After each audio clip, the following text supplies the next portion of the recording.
Olá, boa noite, muito boa noite a todos. Começou, estamos no ar com mais um Fórum Debate, dia 17 de abril de 2020, 8h10. Eu sou Ivan Longo, para quem não me conhece, editor de política da Fórum, fico lotado em São Paulo e hoje estou com um time mais que especial aqui para tocar esse Fórum Debate. Como vocês podem ter visto pelo título da nossa transmissão, a gente vai procurar discutir hoje como que está a situação da população mais pobre no Brasil, da população mais vulnerável. A gente sabe que a população mais pobre é sempre quem paga mais caro em qualquer crise política, social, enfim. E na crise do coronavírus não é diferente, acaba sendo um duplo desafio, né? Lutar contra todas as mazelas da pobreza em específico e também lutar contra esse problema do coronavírus, que, claro, é a nossa pauta principal, é o assunto que vem permeando todas as nossas discussões aqui no canal da Fórum, tanto em nosso canal do YouTube, quanto em nosso portal.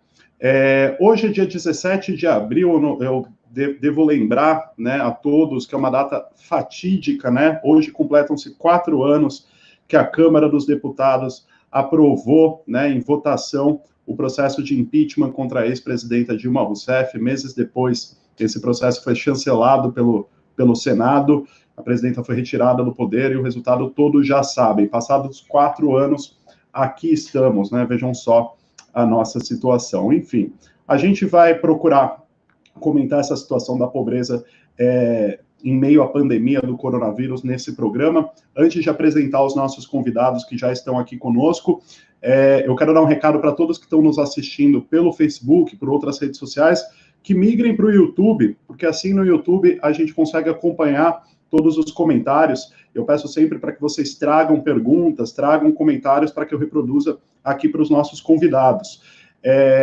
Se você está assistindo esse vídeo e ainda não é inscrito no canal da Fórum, se inscreva, deixa o seu like, aperta o sininho, assim você não perde nenhum programa, você recebe as notificações sempre que começa um programa novo aqui no nosso canal. A gente está procurando ampliar a nossa grade nos últimos meses para qualificar mais o debate. Então se inscreva no nosso canal caso você não seja inscrito, deixe o seu like, assim você faz o nosso debate chegar a um número maior de pessoas e, claro, compartilhe aí com os amigos e não deixe de enviar comentários e perguntas que a gente vai reproduzir aqui para os nossos convidados. Bom, vou apresentá-los para vocês antes da gente começar aqui o nosso debate.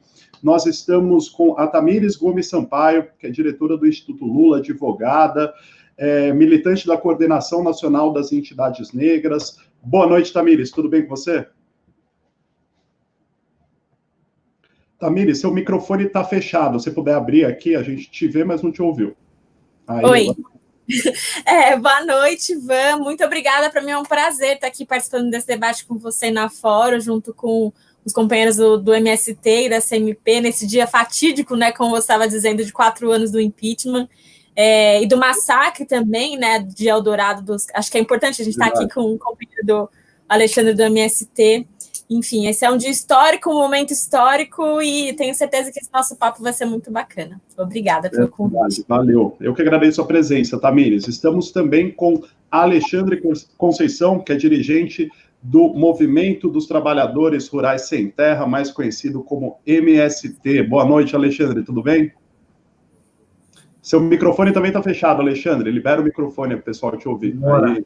Ivan, boa noite. Muito obrigado por essa oportunidade da revista Fórum.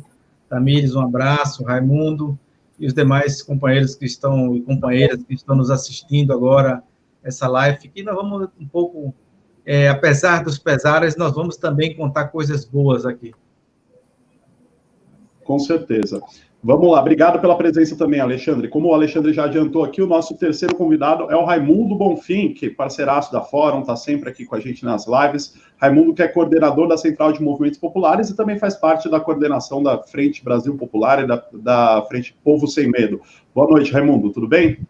Tudo bem, boa noite, Ivan. Obrigado pelo convite, um prazer mais uma vez estar aqui no Fórum 21.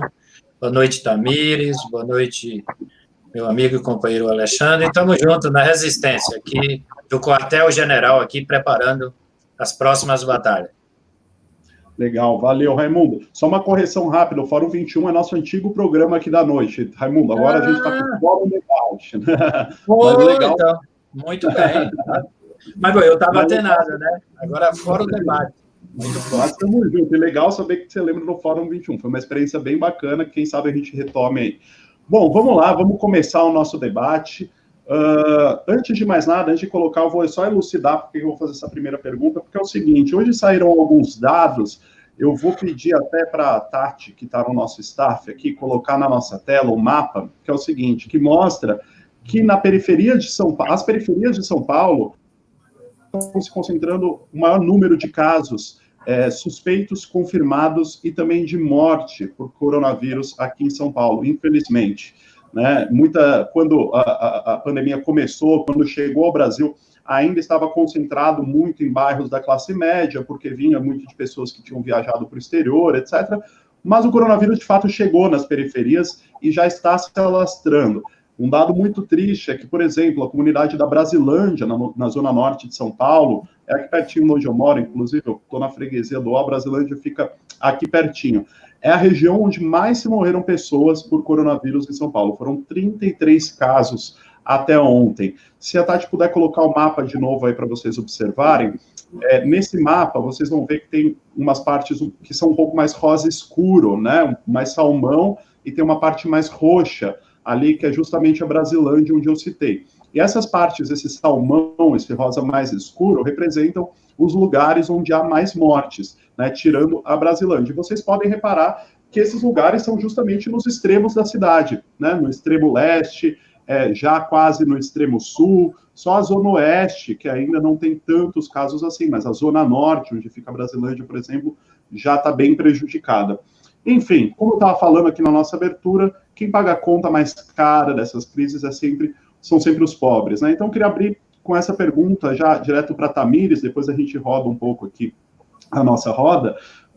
Mas é o seguinte, a Tamires, que é militante do movimento negro, que trabalha que atua diretamente com essa população de periferia, eu queria direcionar para ela. Tamires, como que está a vida desse pessoal? Eu coloquei aqui que muita gente vem morrendo nas periferias, mas o que você vem observando do dia a dia dessas comunidades? Elas estão conseguindo cumprir as quarentenas, o isolamento ou não? Porque a gente sabe que é mais difícil que em favelas, nas periferias, por exemplo, pessoas moram dezenas na mesma casa ou na mesma rua, enfim, não tem como fazer um isolamento como a classe média faz, né? Como que você vem observando, como que a população desses lugares vem se virando aí nesse momento de pandemia, Tamires? Então, Ivan, eu tô na zona leste de São Paulo, eu moro em Guaianazes, né? Tô aqui em Guaianazes e o que mais me preocupa dessa situação do coronavírus aqui em São Paulo, mas no país como um todo, é que o coronavírus ele chega aqui em um momento do país em que a gente tem passado por uma série de retrocessos históricos de direitos, né? Então, eu acho que hoje faz 4 anos que a Câmara Federal aceitou o processo de impeachment, o golpe contra a presidenta Dilma, e de lá para cá a gente percebeu que todas as políticas sociais, as políticas públicas de inclusão social, de combate à desigualdade, elas vêm sendo destruídas, né? Desde o governo Temer até agora com a eleição do Bolsonaro e esse desgoverno Bolsonaro. Então, a reforma trabalhista, a reforma da Previdência, o congelamento, o teto dos gastos, né, em relação à saúde e à educação, todas essas políticas que foram implementadas de destruição dos direitos, elas corroboram para um processo que a gente está vivendo hoje, que é de extrema desigualdade. E o coronavírus hoje, eu acho que nas periferias a gente corre o risco não só desse processo de morte que vem acontecendo por conta do vírus, mas nas periferias as famílias, exatamente pelo que você falou, assim, por estar em situação de extrema vulnerabilidade, de muitas vezes morarem mais de 5 pessoas, 10 pessoas em uma casa de 1 cômodo, de 2 cômodos, que não tem saneamento básico, que não tem acesso à água encanada, né, que não tem acesso à alimentação de qualidade, inclusive. Então, hoje, nas periferias de São Paulo, não apenas pelo coronavírus, mas a população periférica está sujeita a morrer de fome, a morrer de outras doenças, né, causadas pelo coronavírus ou pela falta de saneamento, e a morrer por violência doméstica, se a gente for focar no público das mulheres nas periferias, né? Porque essa semana também, na Folha de São Paulo, foi divulgado um dado que o número de assassinato de mulheres dobrou em São Paulo, se for comparado ao mesmo tempo, né? Fevereiro e março do ano passado com fevereiro e março. Agora, durante esse processo de isolamento e quarentena, o número de feminicídios aqui em São Paulo dobrou. Então, a periferia ela está sujeita não só ao extermínio, né, causado pelo coronavírus, mas pela ausência de políticas públicas de combate à desigualdade social, de inclusão social, que poderiam, se a gente tivesse em um outro momento, né, em um governo progressista, em um governo que tem compromisso com a classe trabalhadora, né, compromisso com o povo, a gente poderia estar enfrentando de uma forma bem melhor, né? Então, a renda básica que foi aprovada, a renda emergencial, eu tenho dialogado com muitas pessoas que estão tendo problema de se inscrever no aplicativo, até tem a mensagem de que a renda foi liberada, mas que não tem informação sobre como consegue ter acesso a ela. E aí, nessa ausência do Estado,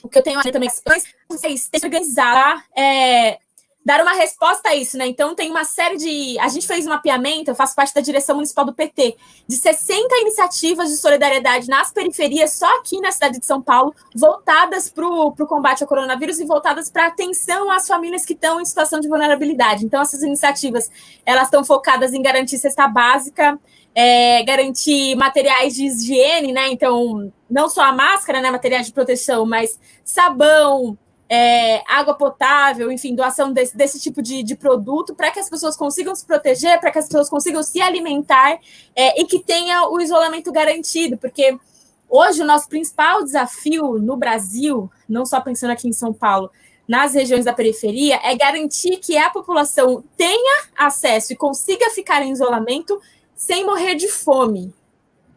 Porque essa hoje é a nossa situação, assim, e não à toa os casos de coronavírus, eles têm aumentado cada vez mais nas periferias, porque a população da periferia é a população que é sujeita a grande parte dos trabalhos informais. Esses trabalhos que são assim, as pessoas trabalham de dia para comer à noite. E durante esse processo de isolamento da quarentena, enquanto não tem a cesta básica, enquanto não tem a renda básica emergencial, né, garantida, se elas não saem de casa para trabalhar, elas não comem à noite. E aí, quando você está nessa situação, essas pessoas elas estão muito mais vulneráveis à sucessão. E aí tem uma outra coisa que se agrava a isso, que garantia dos hospitais públicos nas periferias que consigam atender essa população, e não só a população em geral, mas inclusive os trabalhadores que estão nesses lugares. A gente tem uma série de denúncias de trabalhadores da saúde que não têm acesso aos equipamentos de proteção individual, né, os EPIs, e de como isso também colabora para o processo de disseminação do vírus cada vez maior, né? Eu moro aqui em Guaianazes, do lado do Hospital Geral, e não é comum quando eu tenho que ir para a padaria ou quando eu tenho que ir no mercado comprar alguma coisa, de ver, assim, a população passando próximo ao hospital ou dentro desse mercado, na padaria que é próximo ao hospital, sem a máscara. E aí isso garante, inclusive, que essas pessoas elas tenham um acesso muito, muito grande ao vírus. Enfim, é uma situação muito complicada, Ivan, e que a gente tem acompanhado com essas iniciativas de solidariedade, né? Tem acompanhado e ajudado, divulgado, tentado construir ações de garantir que as pessoas fiquem em casa em isolamento, mas o poder público ele tem um papel essencial no combate ao coronavírus e que até agora, por mais que o Dória tenha se mostrado um pouco mais responsável que o Bolsonaro em relação a isso, mas, ao mesmo tempo, tem uma série de funcionários públicos que estão sendo mandados embora, né, que estão sendo dispensados. Tem funcionários públicos da saúde que não estão tendo os equipamentos de proteção individual garantidos. E isso tudo é isso, assim, não adianta o governador e o prefeito ir fazer uma entrevista coletiva, né, dizendo que, olha só como eu sou responsável, vamos garantir a quarentena e etc., a vida das pessoas, mas na prática, né, fora das câmaras, não tenha tomado iniciativas que concretamente façam com que as pessoas consigam ficar em casa, consigam manter a quarentena. e se protejam do vírus sem morrer de fome, né? Porque eu acho que esse é o nosso principal desafio no que se refere às periferias aqui de São Paulo e do país como um todo. É garantir que essas famílias fiquem em isolamento e que também tenham condição de pagar as contas, que também tenham condição de se alimentar. E, no caso das mulheres, em relação à violência doméstica, que esse isolamento, caso elas estejam sujeitas à violência doméstica, que elas tenham algum espaço, algum equipamento que acolham essas mulheres ou as crianças e adolescentes que também possam estar submetidas a isso, para elas também não serem, no meio, diante dessa pandemia, desse processo de isolamento, sujeitas a violências estruturais diárias. Sim, pois é.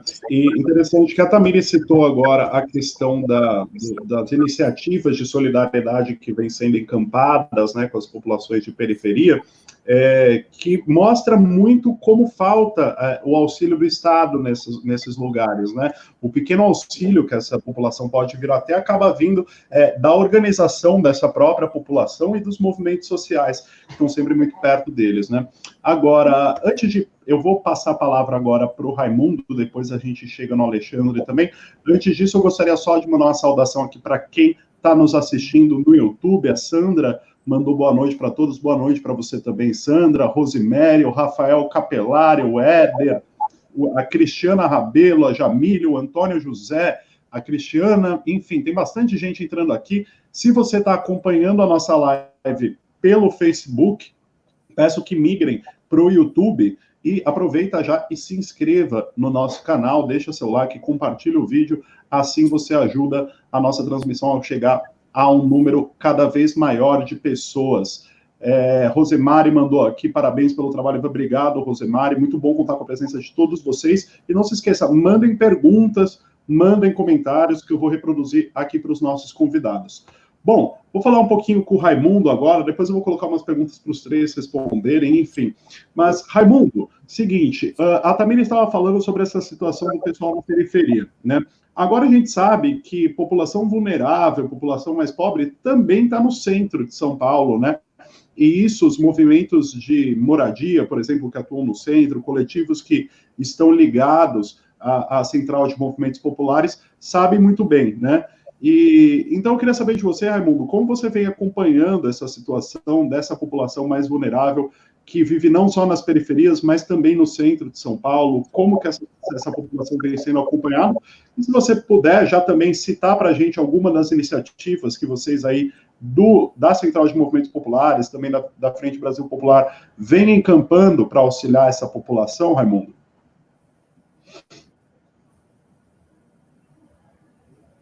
Só liberar o microfone, Raimundo, está fechado. Muito bem. Então, vamos lá.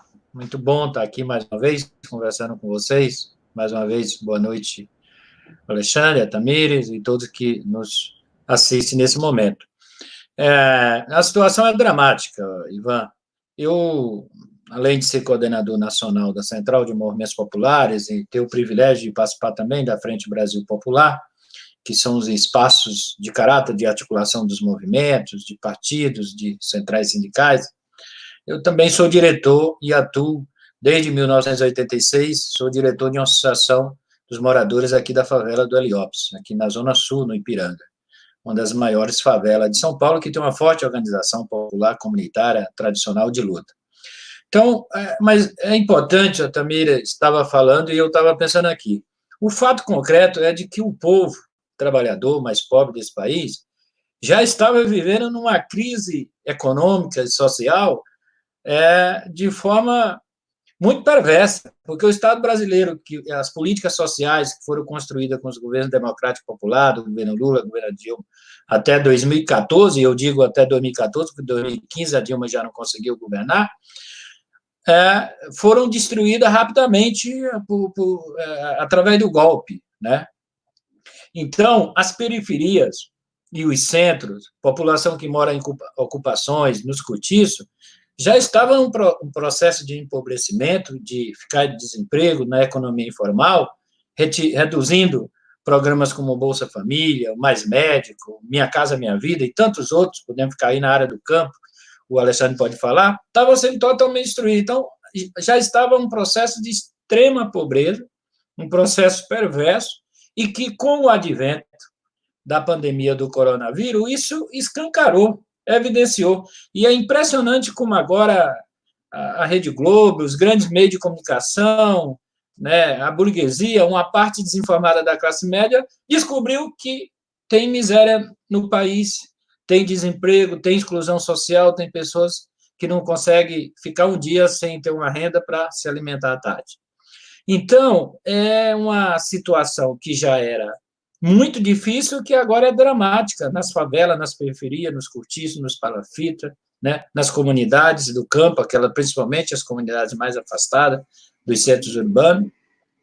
E o que nós temos feito, tanto enquanto Central de Movimentos Populares, nós, enquanto Central de Movimentos Populares, todas as nossas filiadas, nós criamos um movimento chamado, uma campanha chamada de Movimentos contra a Covid-19, que tem exatamente o objetivo de levantar pontos de solidariedade no Brasil inteiro, cadastrar, divulgar esses pontos. Então, as lideranças estão lá recebendo doações, mas nós sabemos que isso não é o suficiente, porque com esta nossa solidariedade, a gente atinge uma quantia muito pouca diante do tamanho da miséria e da pobreza.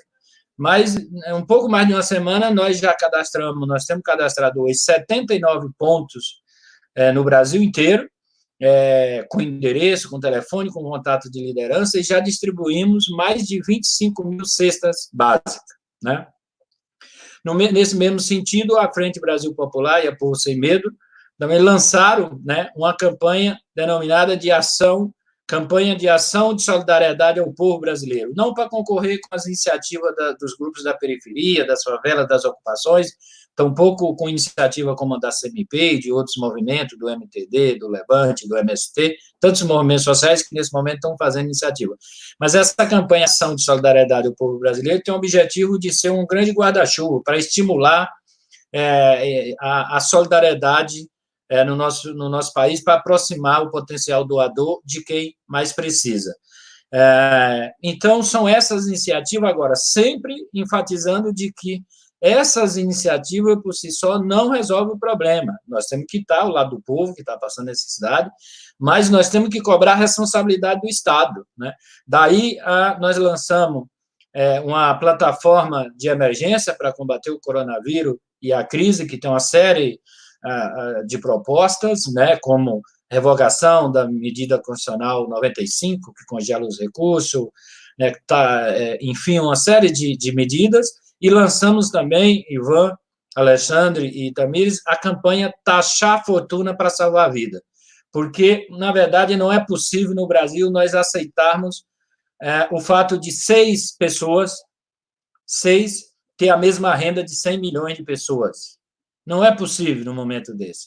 Não é possível que o governo federal destine 1,2 trilhão de reais à disposição dos bancos, dos banqueiros, e fique protelando aí a gastar os 98 bilhões de reais destinados para pagar o auxílio emergencial de 54 milhões de pessoas. Então, nós precisamos fazer um forte movimento de taxar as grandes fortunas, as grandes heranças, né, o patrimônio, né, para arrecadar recursos. Se a gente já fosse taxado o super rico, aliás, o imposto sobre grandes fortunas está previsto na Constituição Federal, e até agora não foi regulamentado. Se nós taxássemos os super ricos, daria para arrecadar 272 bilhões de reais, dinheiro necessário para se investir na saúde e proteger a população mais pobre da renda, para conceder renda e proteger o pequeno e o grande negócio. Então, são ações de solidariedade. Por exemplo, na capital, nós temos centenas de comitês, de movimentos, só a Frente de Luta por Moradia, com a unidade filiada da CMP, está com 33 comitês espalhados em todas as regiões de São Paulo, pedindo doação, distribuindo cesta básica, até café da manhã, Mamitec, tem ações nas favelas, nas periferias. Nós também, na cidade de São Paulo, estamos participando de uma iniciativa da prefeitura, que chama Cidade Solidária também, porque se a gente deixar o poder público lá, eles estão com burocracia, não chega no povo, né? Então, a situação, e essa doença, e a Covid-19, para terminar, eu termino com isso, não é uma doença democrática, como alguns estão falando aí, que todo mundo pega, vai atingir todo mundo. É verdade que qualquer pessoa está sujeita a ser afetada, mas ela atinge, sobretudo, as populações que moram em condições insalubres, em condições precárias de habitação, como é nos cortiços, nas ocupações, nas favelas, e nas periferias, onde as pessoas, e muitas vezes, 4, 5 pessoas no mesmo cômodo, chegando até 8 pessoas no mesmo cômodo. A água, quando tem, chega uma vez por dia, em alguns lugares, uma semana. Então, é nessa conjuntura que nós estamos atuando, enquanto Central de Movimentos Populares, enquanto Frente Brasil Popular, nessa conjuntura de aliar 3 questões fundamentais. Proposta, que é o que nós estamos apresentando, principalmente essas propostas de taxar as grandes fortunas, né, e de medidas de proteção à população que mais precisa, protesto contra o governo Bolsonaro, participando dos panelaços, estimulando, enfim, toda essa luta contra o governo Bolsonaro. A Frente Brasil Popular e Povo Sem Medo, inclusive, está adotando o mote fora Bolsonaro, e, ao mesmo tempo, praticando essa nossa solidariedade, que é muito importante. O Alexandre pode falar no campo, a gente pode falar da cidade, por exemplo, tem pessoas, comunidade, produzindo por conta própria as máscaras, né, de proteção, que, inclusive, sequer os agentes de saúde lá dos postos, das periferias, das favelas, têm para proteger os seus profissionais e ajudar também. Então, tem muita experiência de solidariedade, mas, repito, elas são fundamentais, importantes, mas insuficientes, porque, na verdade, é o Estado que tem a obrigação e as condições de proteger a sua população. Legal, muito bom, Raimundo. Vou ler só mais alguns comentários aqui antes de passar para o Alexandre. E quando eu estava falando aqui que sempre a população mais pobre é quem acaba, ironicamente, pagando a conta mais cara nesse momento de crise, né? O João Luiz Martins acabou elucidando bem isso num comentário que ele deixou aqui no nosso chat no YouTube. O João Luiz Martins escreveu o seguinte: sou professor e os funcionários de limpeza da minha escola que são terceirizados terão redução de 70% do salário. Já são mulheres que têm condições de trabalho precarizado e agora mais isso. Pois é, vejam só a realidade, né? Enquanto muita gente fica reclamando, muita gente na classe média, né, que pode ficar em casa, que pode fazer o confinamento, fica reclamando que não pode sair de casa, a gente vê a população mais pobre como funcionários de limpeza, que, como o João Luiz falou, já tem uma condição precarizada, tendo 70% do salário cortado e ainda tendo que se manter trabalhando, né? É um absurdo. Enfim, vou passar aqui já para o Alexandre. Só, caso você tenha entrado agora na nossa transmissão, não esquece de deixar seu like aqui. Você pode ser sócio do nosso canal, pode ser um membro também e contribuir aqui para a elaboração dos nossos programas. Se você está vendo pelo Facebook, vem para o YouTube, que assim você deixa seu comentário e eu consigo reproduzir aqui para os nossos convidados. Bom, o Raimundo estava falando aqui da situação da população mais pobre nas cidades, a Tamires também comentou. Agora eu quero falar com o Alexandre, que é do MST, para que o Alexandre comente para a gente como vem avaliando a situação da população do campo, né, diante da pandemia do coronavírus, como que está essa situação, Alexandre? E também aproveitar já para comentar como que o MST em específico está atuando nessa frente, porque a gente sabe que o MST ele sempre está presente nos momentos mais críticos, né, apesar de toda a pejorativização que se faz na mídia comercial sobre o movimento dos trabalhadores sem terra, né, é o MST que também está na linha de frente mais uma vez, né, fazendo doações, produzindo a rodo, né, eu vi hoje que o pessoal do MST do Paraná doou toneladas e toneladas de alimento, né, para hospitais, para outros lugares, enfim. Comente um pouquinho sobre isso para a gente, Alexandre, por favor. Opa, só liberar o microfone, Alexandre. Agora. Então, boa noite a todos. Novamente eu quero cumprimentar a você, Ivan, e a toda a equipe do Fórum Debate por fazer esse debate, trazer presente a pele escura para fazer esse debate, né?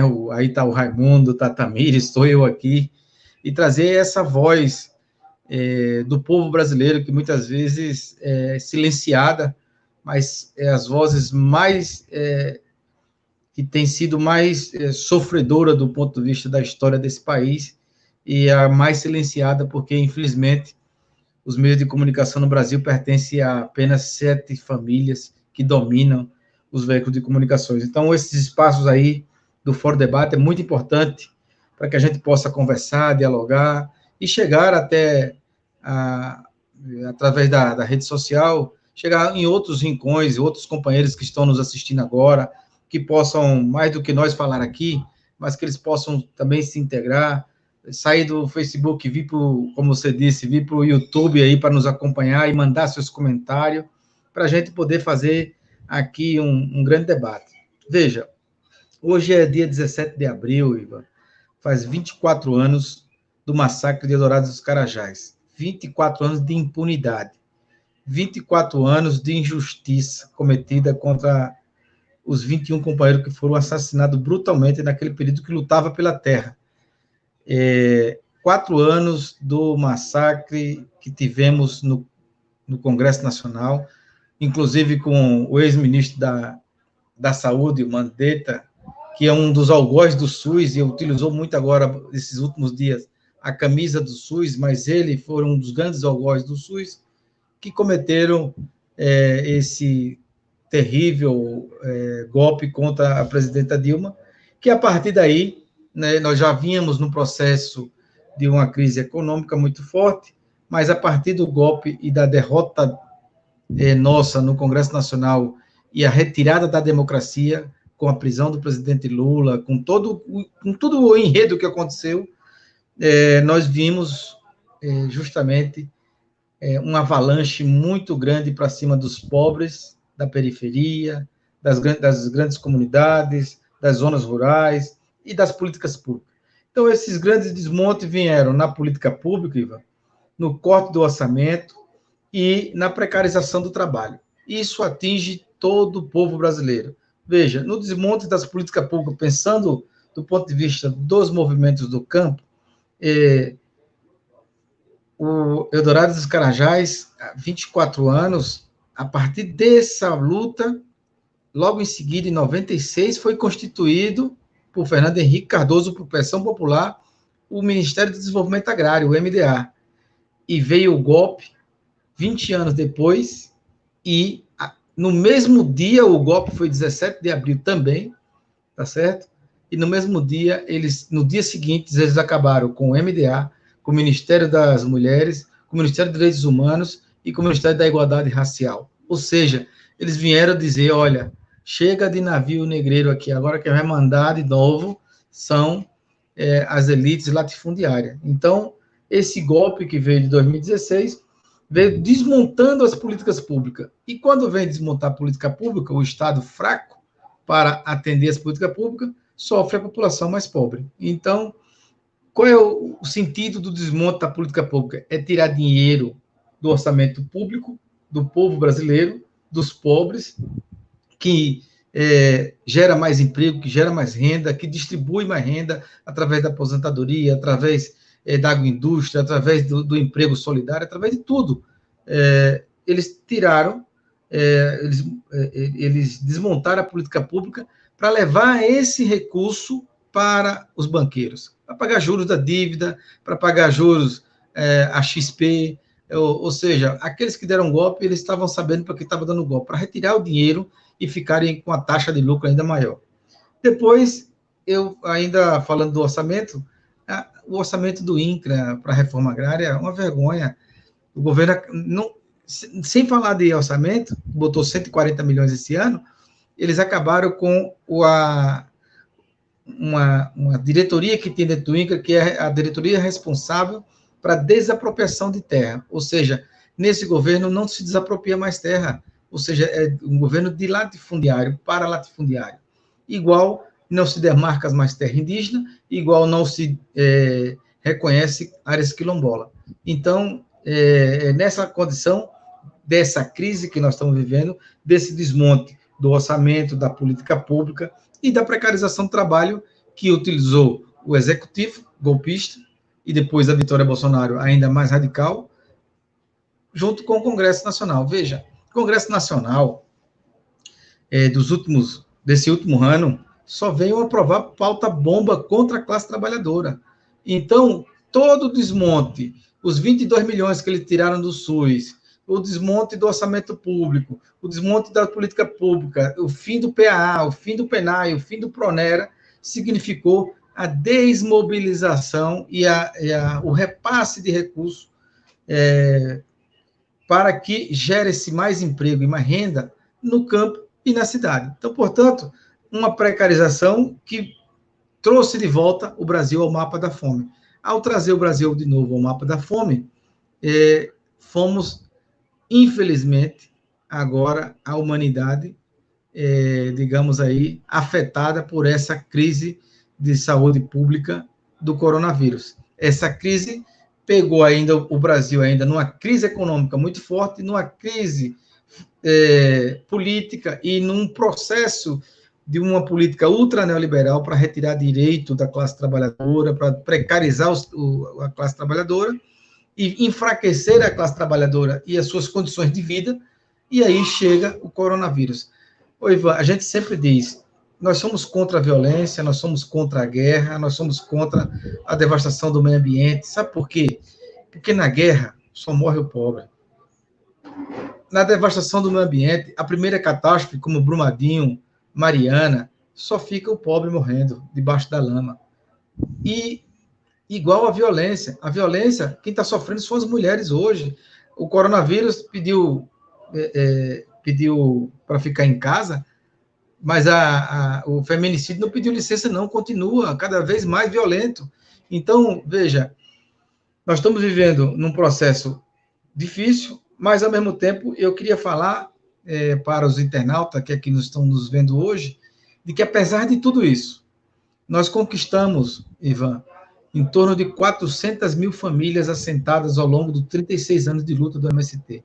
E todas elas foram fruto de ocupações de terra. Porque a ocupação de terra é legítima e é legal, porque, inclusive, está na nossa Constituinte, e, inclusive, o dia 17 de abril é uma lei nacional estabelecida a partir da nossa pressão política de 96, virou lei federal o dia de luta pela terra. Então, hoje, nós estamos fazendo, de forma diferenciada, a luta pela terra, retribuindo para a sociedade todo aquele apoio que a sociedade nos deu durante os nossos processos, mesmo sendo achincalhado pelos veículos de comunicação, mesmo sendo chamado de bandidos, de invasores, de maltrapilhos, nós conseguimos, ao longo desses anos, assentar todas essas famílias, e hoje estamos dando uma resposta concreta ao Brasil de que a reforma agrária é alternativa para gerar emprego, renda, cuidar do meio ambiente e, ao mesmo tempo, combater a perversidade do latifúndio. Por que a perversidade do latifúndio? Porque justamente no latifúndio, onde está assentado o preconceito, o racismo de classe, o machismo e o mandonismo da elite brasileira. Então, nós precisamos destruir, como categoria, o latifúndio para construir um novo processo político humano nesse país, a partir da derrota do latifúndio rural, mas também, aproveitando que o camarada Raimundo está aqui, o latifúndio urbano, que se avora da mesma forma e do mesmo jeito. Veja, a primeira vítima no Rio de Janeiro foi uma negra doméstica que nunca saiu do Brasil, mas que foi infectada pela sua patroa, que acabava de chegar de viagem da Europa, com o coronavírus, e não avisou, infectou a nossa companheira, e ela faleceu. Então, é dessa forma, dessa maneira, dessa atitude, que essas elites trabalham. E nós precisamos, através da reforma agrária popular, da reforma urbana e da reforma política, econômica, construir novas bases sociais para a gente ter um novo mundo, um novo modelo. E por isso, então, Ivan, só como dados concretos para vocês, não para se exibir, porque solidariedade não é para se exibir, solidariedade é para ser feita, e a solidariedade é aquilo, não é caridade, não é o que a Globo está querendo pregar. Solidariedade é você dar aquilo que você tem de melhor, é aquilo que vai lhe fazer falta, não aquilo que está ali parado e que você não quer mais. Solidariedade é você doar o seu trabalho, a sua dedicação ao seu afazeres.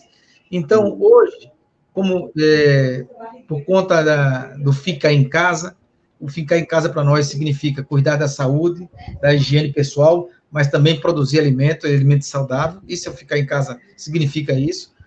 E, nesse sentido, Ivan, nós estamos mobilizados, ou, aliás, nós mobilizamos hoje os 22 estados do Brasil, com mais de 500 toneladas de alimentos distribuídos. Isso é nós devolvermos para a sociedade aquilo que a sociedade nos deu de apoio ao longo desses 35 anos, apesar das grandes campanhas de difamação que nós tivemos. E hoje nós estamos retribuindo com toneladas de alimento, com ações de limpezas de praças, com ações de doação de sangue em vários postos de saúde, com ações de colocar médicos formados pelo programa, pelo Pronera, para atuar no combate ao coronavírus. Então, eu gostaria de chamar vocês que estão ouvindo para entrar no debate junto conosco aqui, Ivan, com a Tamires e com o Raimundo, para que a gente possa debater, de fato, o país que nós temos, injusto, desigual, desumano, mas também, ao mesmo tempo, nós estamos comprovando e provando que é possível ter um país mais justo, mais soberano. Mas, para isso, nesse momento histórico,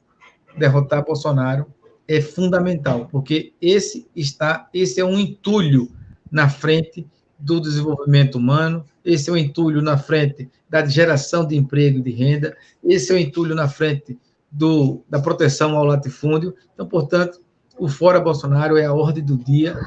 Aproveite o chamado da Frente Brasil Popular, da Frente Povo Sem Medo, somem-se à campanha de solidariedade, mas também some-se às grandes lutas políticas pelo Fora Bolsonaro, porque ou a gente derrota ele, ou ele vai derrotar o Brasil.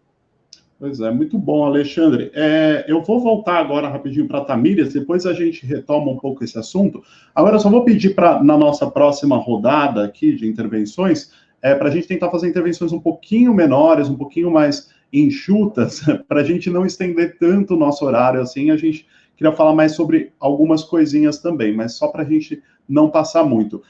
Tamires, a gente estava falando sobre a dificuldade que o pessoal mais pobre da periferia tem de manter esse confinamento, né, por causa da sua situação. Agora, uma coisa que me chama a atenção é o seguinte: o Bolsonaro ele vem incentivando o fim do isolamento, né, querendo que as coisas voltem à normalidade. E em São Paulo, por exemplo, a gente já viu que o pessoal na semana passada meio que começou a quebrar a quarentena, subiram os índices de pessoas na rua, teve até trânsito, né, nas marginais, enfim. Você que mora na periferia, que acompanha esse pessoal, Tamires, você acha que esse tipo de discurso do Bolsonaro de incentivar o fim do isolamento pega para essa população? Se eles falam, se o presidente está falando, então eu vou sair na rua mesmo e tal. E como lidar com isso, né? Como fazer um trabalho para que a população não siga às cegas o presidente e tome medidas que, no caso, não são as mais recomendadas, que, no caso, é sair na rua, né? Como que você vem observando isso? Ivan, eu não só acho como, na real, eu estou vivendo isso aqui, né? Eu moro num apartamento no 3º andar, num condomínio que é, enfim, um condomínio popular, um programa da época da gestão do PT, de 2004, chamado Programa de Arrendamento Residencial, aqui em Guaianazes. E eu, às vezes, olho para a janela, né? A janela do meu quarto, ela dá para a rua, e, na realidade, nessas 4 semanas, eu já estou na 4ª semana em quarentena, em isolamento aqui em casa, junto com a minha mãe, e nas 4 semanas, assim, batata. O Bolsonaro faz algum pronunciamento na TV, ou algum pronunciamento, assim, um tweet, ou algum vídeo nas redes sociais, falando sobre as pessoas irem para a rua, dizendo que o coronavírus é só uma gripezinha, falando que o comércio não pode parar, que a economia não pode parar, que no dia seguinte, o número de pessoas que passam nas ruas, né, que estão aqui em volta, aumenta, assim, muito, muito. E ouvindo, inclusive, os vizinhos, né, as pessoas aqui da rua, do condomínio, tem muita gente ainda, Ivan, que, infelizmente, apoia esse discurso do Bolsonaro, porque eles não estão pensando numa lógica de que, sem vida, porque é isso que a gente está falando agora, né? O coronavírus está matando milhares de pessoas e possivelmente milhões de pessoas pelo mundo inteiro.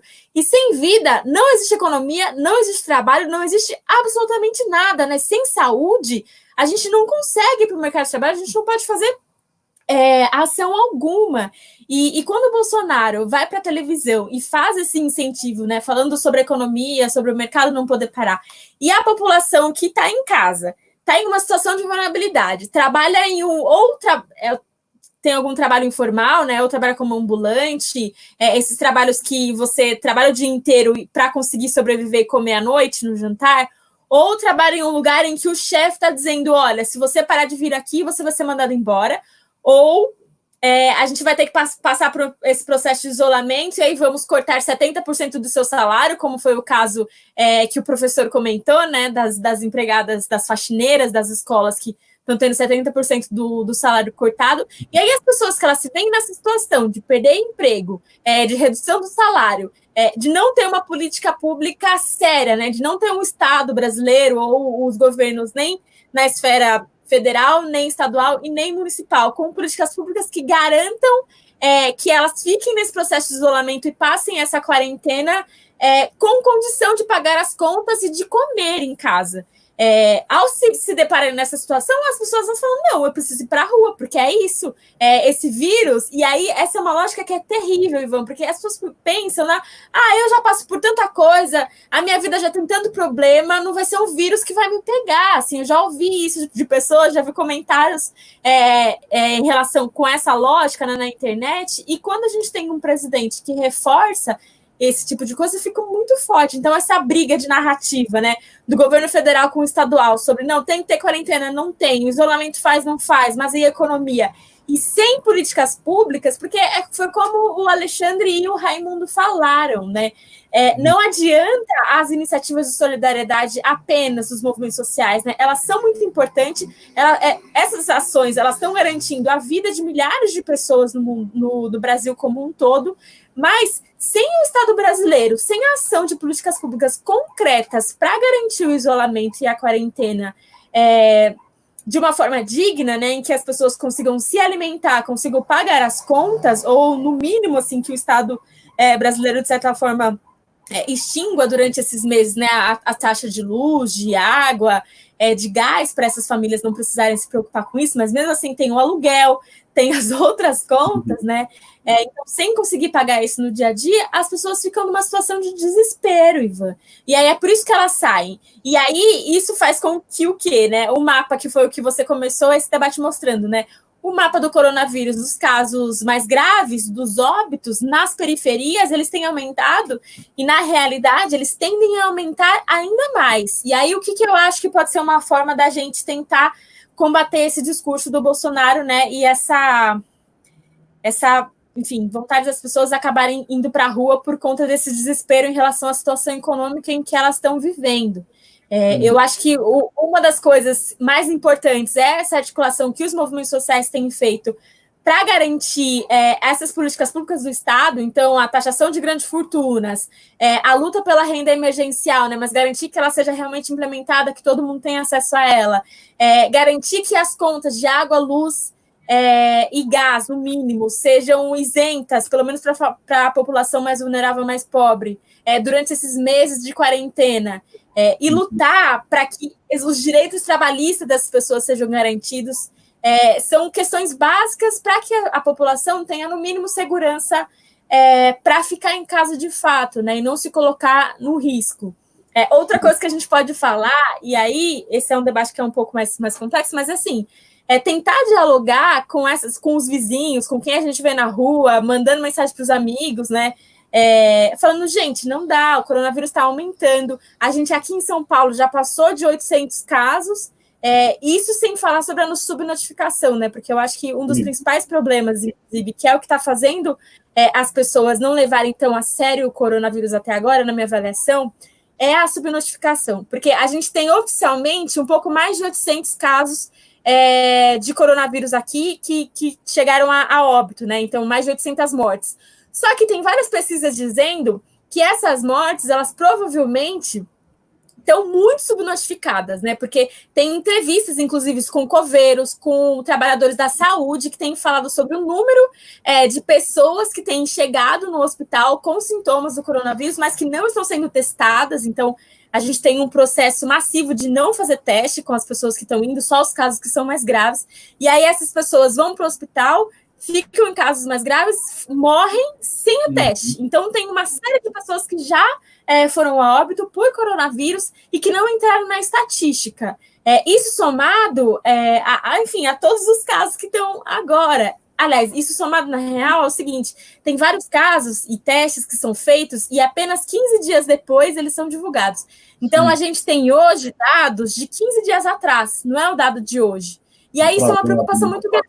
Às vezes as pessoas elas ficam numa situação, uma sensação de mas a curva aqui de contágio e de morte está muito baixa.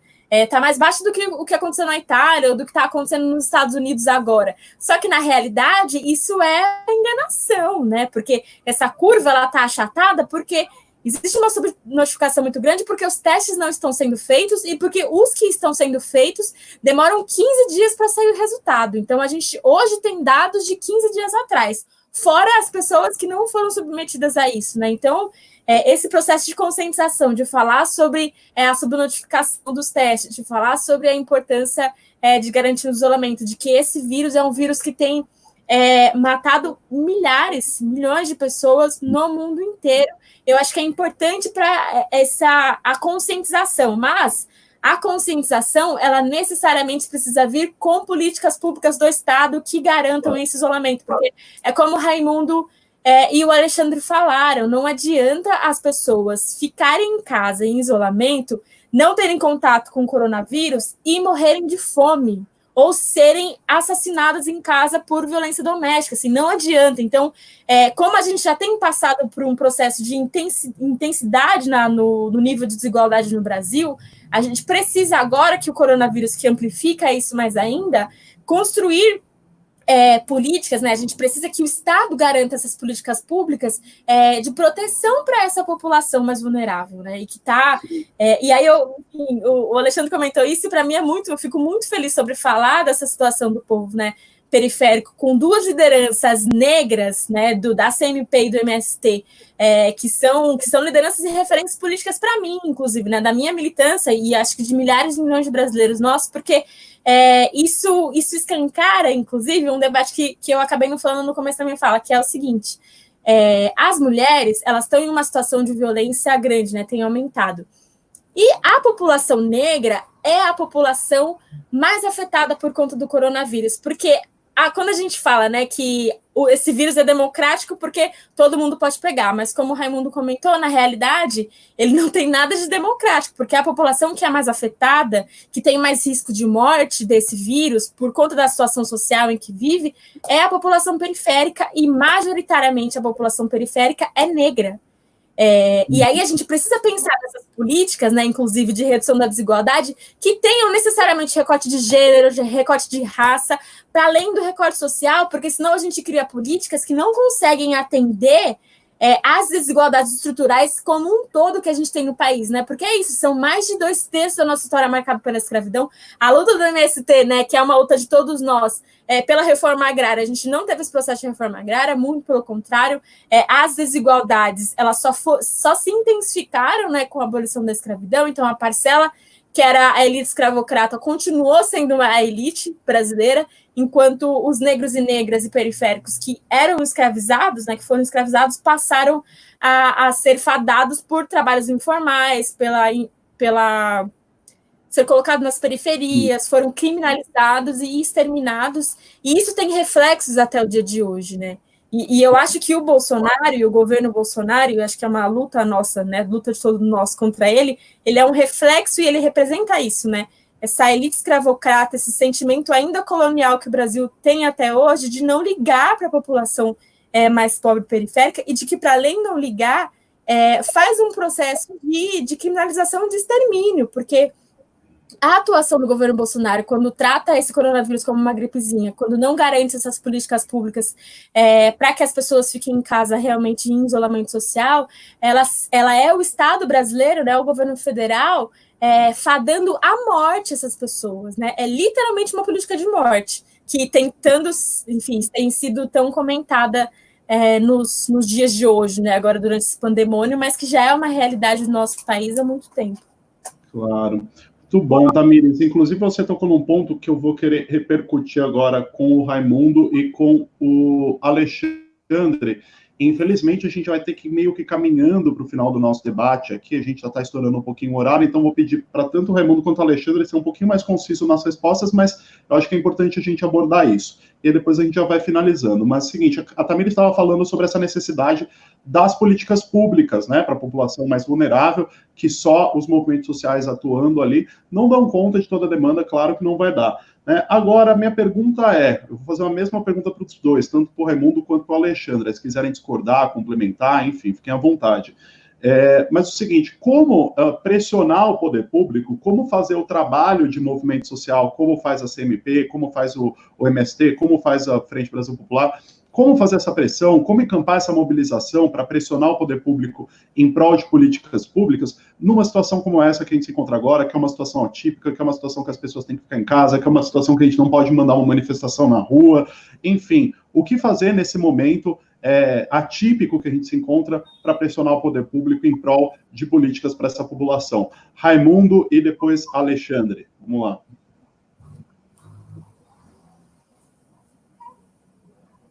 Eu penso, Ivan, que reflexões como essa que nós estamos fazendo no Fórum Debate e usando os instrumentos, as novas tecnologias que temos à nossa disposição.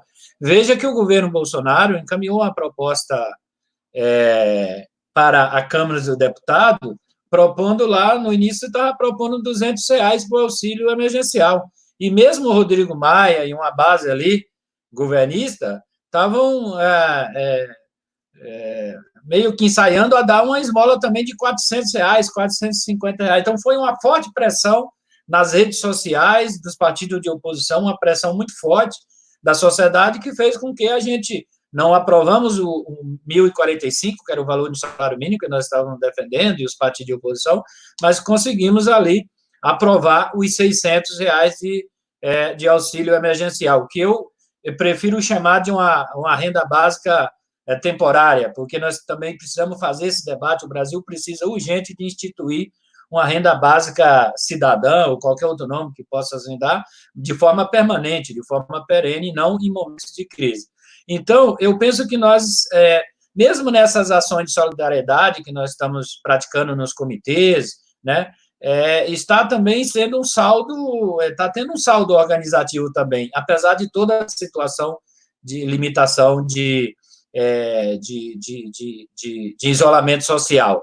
Mas o pessoal não está parado, quer dizer, eu conheço várias lideranças, conheço muita liderança que, por conta da situação que está em risco, está em isolamento social, mas muita liderança está, com os devidos cuidados, atuando lá na ponta.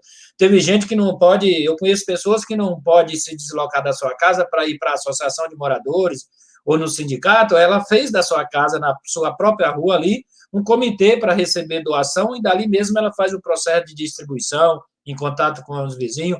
Nós temos costureira de forma voluntária que estão se organizando, então tem muita experiência importante, e eu penso que mesmo nessa situação, por exemplo, nós estamos, muita gente em casa, é fundamental assinar o abaixo-assinado da campanha Taxar Fortuna para salvar a vida. Então, nós temos vários instrumentos nesse momento, de forma a gente fazer pressão. A pressão que foi agora, para não votar hoje, veja que, mesmo num período de calamidade pública aprovado, né, o governo toma medidas de não proteção dos mais pobres. No caso do programa Minha Casa Minha Vida, nós temos no Brasil 7,8 milhões de pessoas que não têm teto, agravado porque parou-se o programa Minha Casa Minha Vida no país, a situação agravada com a especulação imobiliária. Nós temos quase 15 milhões de pessoas que moram em favela, né? E milhares de pessoas morando em situação de rua têm aumentado, e não só em São Paulo, né, sobretudo em São Paulo, mas em todas as capitais tem aumentado o número de pessoas em situação de rua, e o governo aprovou a medida, ou seja, em momento de crise, em momento de calamidade pública, não se aprova medida, em nenhum momento é propício e adequado você aprovar medidas, propostas que retire direito, mas, sobretudo, em período de crise, como o que nós estamos vivendo. Aprovaram, na calada da noite, de madrugada, a MP da escravidão, né? Retirando obrigações do patrão, do empregador, e colocando o trabalhador e a trabalhadora quase que numa condição de escravo, porque vai ficar subordinado às regras do patrão. Uma reforma trabalhista piorada, né? Uma segunda reforma trabalhista fez o nosso país de forma piorada. No caso do Minha Casa Minha Vida, o governo federal fez uma isenção, como a Tamires falou, nós estamos numa luta desde o início, cobrando a isenção das prestações das casas próprias, das taxas de água, de energia. O governo federal tomou a medida, antes de ontem, de isentar do programa Minha Casa Minha Vida as prestações das faixas mais altas, faixa 2 e 3, e excluiu a faixa 1, que é exatamente a faixa que mais tem lógica. Uma medida cruel como essa, quase 2 milhões de pessoas do programa Minha Casa Minha Vida, que está na faixa 1, de até R$ 1.800, foram excluídos da isenção do pagamento pelos próximos 3 meses. Então, medidas como essa só agravam a situação, porque, na prática mesmo, na real, nós estamos se virando, o povo brasileiro está se virando no isolamento, na quarentena, sozinho, sem amparo do Estado. O auxílio emergencial chegou ontem, e as ajudas das prefeituras, da maioria dos estados, com exceção dos consórcios de governador do Nordeste, né, o anúncio de medidas de proteção, de ajuda, não chega no povão, não tem chegado concretamente, né? Então, isso é um absurdo. Aqui no estado de São Paulo, onde nós estamos aqui, o Dória tirou R$ 1 bilhão dos recursos da habitação, dinheiro que poderia estar sendo usado para urbanizar a favela, regularizar, construir casa popular. Então, está totalmente paralisado os programas de habitação na área da reforma urbana, da mobilidade urbana, desemprego muito grande na área da construção civil. Então, as periferias, as cidades de nosso país, a cidade média, já estavam vivendo uma enorme crise social, econômica, e que agora, rapidamente, em 10, 15 dias, está-se, então, um aumento de forma assustadora. E foi revelado como é desigual a nossa sociedade, né? Como, né, é desigual. Então, nós precisamos aproveitar esse momento também de crise, aproveitar não no sentido de oportunismo, mas aproveitar no sentido de oportunidade, para a gente fazer um debate. De fato, não é possível a gente conviver, aceitar com tamanha concentração de renda e, ao mesmo tempo, com tamanha pobreza, desigualdade social e fome. Eu falo da fome porque a mim me toca muito, para terminar, Ivan, eu, nos meus 8, 9 anos da minha infância, lá no interior do Piauí, muitos dias eu vi amanhecer o dia, por volta das 6, 7 horas da manhã, a minha mãe comentando com meu pai, comunicando meu pai que nós não tínhamos arroz, não tinha feijão, não tinha farinha, não tinha sal, não tinha nada em casa para se alimentar meio-dia. Então, a fome é uma coisa perversa que dói na alma, dói no coração, deixa a pessoa desestimulada, deixa a pessoa triste. Então, é um genocida, é um genocídio. Eu tenho esperança e fé que, em brevemente, nós vamos ver esse genocida preso, né, fora desse governo. Não dá para esperar 2022, não dá, tem que tirar. Para salvar o povo brasileiro, nós temos que retirar o Bolsonaro, porque ele não tem condição política, não tem condição moral, não tem condição intelectual para liderar uma nação num momento tão difícil. Então, são essas resistências da periferia, resistências populares, ao mesmo tempo praticando solidariedade, apresentando proposta e realizando esses protestos no âmbito da campanha Fora Bolsonaro. Legal, Raimundo. Antes de passar a palavra para o Alexandre, aqui eu quero dar um recado para quem está nos assistindo, principalmente para o pessoal que está nos vendo no Facebook. Tem bastante gente no Facebook. Migrem aqui para o YouTube, porque assim você consegue interagir mais com as outras pessoas que estão comentando no nosso chat. Eu posso reproduzir os comentários que nem eu fiz com outros comentários aqui. Então, migrem para o YouTube, se inscrevam no nosso canal. Inclusive, a Fórum está lançando agora um curso sobre racismo estrutural com o professor Denis de Oliveira, professor da USP, um curso aqui dentro do nosso site sobre racismo estrutural. É um curso voltado para quem é sócio e membro do nosso canal no YouTube. Ou seja, se você ainda não é sócio, se você não é membro, se inscreva, porque você pode ter acesso a vantagens como essa, que é esse curso sobre racismo estrutural, ministrado pelo professor Denis de Oliveira. No nosso portal tem mais informações sobre. Eu vou passar a palavra agora para o Alexandre, para a gente já ir finalizando o nosso debate. A gente estourou um pouquinho o tempo aqui, apesar de muito bom o debate. Eu vou passar para o Alexandre para que continue falando sobre essa questão, Alexandre, como pressionar agora o poder público, como mobilizar no momento atípico como esse que a gente se encontra. Só liberar o microfone, Alexandre. Eu esqueço. Agora sim. Veja, a pergunta é boa e pertinente, porque nós que viemos das mobilizações dos anos 80, do tipo de organização dos anos 80, estamos se deparando com um novo tipo de organização, com a tecnologia, com o avanço da tecnologia, e que precisamos, cada dia, ir melhorando as nossas ferramentas de lutas. Mas eu queria trazer 2 pontos fundamentais, e cada ponto desse, uns 3 pontozinhos básicos. Sobre o coronavírus, como enfrentar? Veja, nós, como no campo, nós estamos dizendo, para enfrentar o coronavírus primeiro, cuidar da saúde pessoal, da família, da comunidade, e assim por diante. Ou seja, não deixar o coronavírus nos pegar, não deixar o coronavírus chegar na nossa comunidade, na nossa família, em nós mesmos. Então, essa é a primeira coisa. A segunda é produzir alimento. O país está vai passar por uma grande crise de fome, voltou para o mapa da fome, mas a fome vai aumentando cada dia, a inflação dos alimentos está aumentando dia a dia, tem supermercado que está vendendo feijão a R$15 o quilo, absurdo da especulação. Então, arroz aumentou mais de 10%. Então, a produção de alimento é para salvar o povo, é para cuidar do povo e combater o latifúndio. O terceiro de novo, aquela coisa de a gente seguir as orientações da Organização Mundial do Comércio, da Organização Mundial da Saúde, que tem dado as orientações e que tem mostrado e demonstrado que tem tido efeitos na vida real.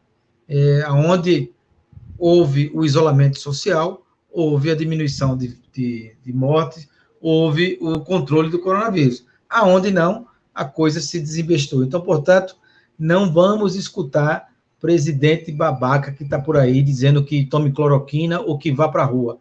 Esse presidente não tem compromisso com você. Esse presidente não tem compromisso com a vida. Esse presidente não tem compromisso com o povo brasileiro. Ele está aí para atender um processo de criminalização, de judicialização e de matança do nosso povo. Então, portanto, não vamos permitir que um presidente da República como esse maluco fique querendo dar orientações de medicina, de como combater o coronavírus. Nós já temos. Eu ouvi a Organização Mundial do Comércio, a Organização Mundial da Saúde, ouvi as nossas organizações, os nossos movimentos, as nossas lideranças, e, sobretudo, principalmente no Nordeste, viu, Ivan? Porque foi no Nordeste, com o consórcio dos governadores, quando iniciou, inclusive, o melhor e com maior eficiência o controle do coronavírus, essa coisa do cuidar primeiro das pessoas, cuidar da vida, e depois cuidar do restante das coisas. Não que uma coisa seja diferente da outra, mas a vida em primeiro lugar, e é isso que a gente tem como orientação para o nosso povo com relação ao coronavírus. E, por último, ainda como orientação, um programa, um processo de solidariedade. Veja, só o povo salva o povo. Esse governo não vai querer nos atender, não vai querer salvar o nosso povo. Então, portanto, nós vamos continuar exigindo, nós vamos pressionar o Judiciário, vamos pressionar o Congresso Nacional, vamos fazer nossas pressões políticas com os nossos canais que nós temos.